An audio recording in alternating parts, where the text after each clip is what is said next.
Let's start exactly where you are right now. Before we talk about how high the climb is or how hard it looks, I want you to take a deep breath. We spend so much of our lives looking up, don't we? Staring at the giant shadow of everything we need to do, everything we need to still be, and everything standing between us and our peace. And I know that can feel so heavy, like it just won't budge. We point at the specific thing like the job, the healing, the money, the dream, and we say, that's the problem. We treat it like it's something outside of us, just trying to block our blessings and stuff. But I want to offer you a different way to look at it. Sometimes the hardest climb isn't against your situation, it's against yourself. We are really good at putting the blame on the outside. When we're scared to take the first step, we look at the mountain and we see a dangerous drop. We like, I don't know about that. When we're too tired to keep going, we look at the mountain and we see a long, draining road. We convince ourselves the problem is on the outside, so we ignore the battle that's going on the inside. It's easier to fight a physical mountain than it is to sit quietly with the parts of ourselves that are just scared to grow. But what happens when you stop seeing the mountain as your enemy and start seeing it as your mirror?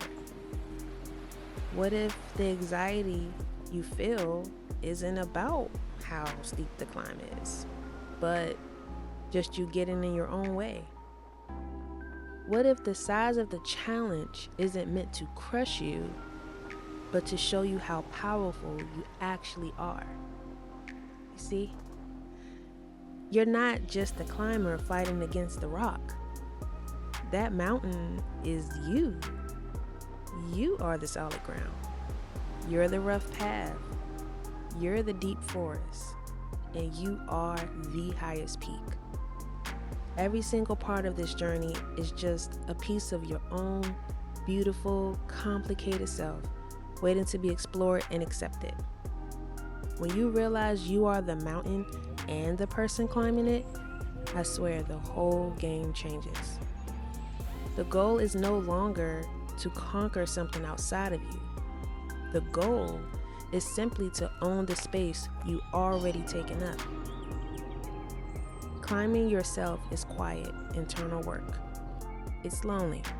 It takes time. It's not as quick as flipping on a switch. It is one grounded, repetitive, sometimes painful step at a time. It requires you to be patient with the parts of yourself that are still under construction. It asks you to stop rushing the process.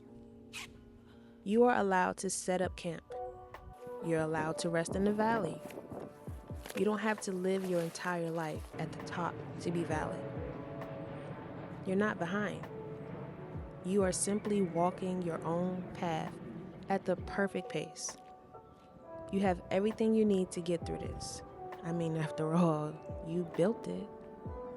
So, the next time you feel overwhelmed by the shadow of what's ahead, I just want you to just look up. Just look up. Remember that every valley that you've walked through and every hill that you've climbed is proof of your strength.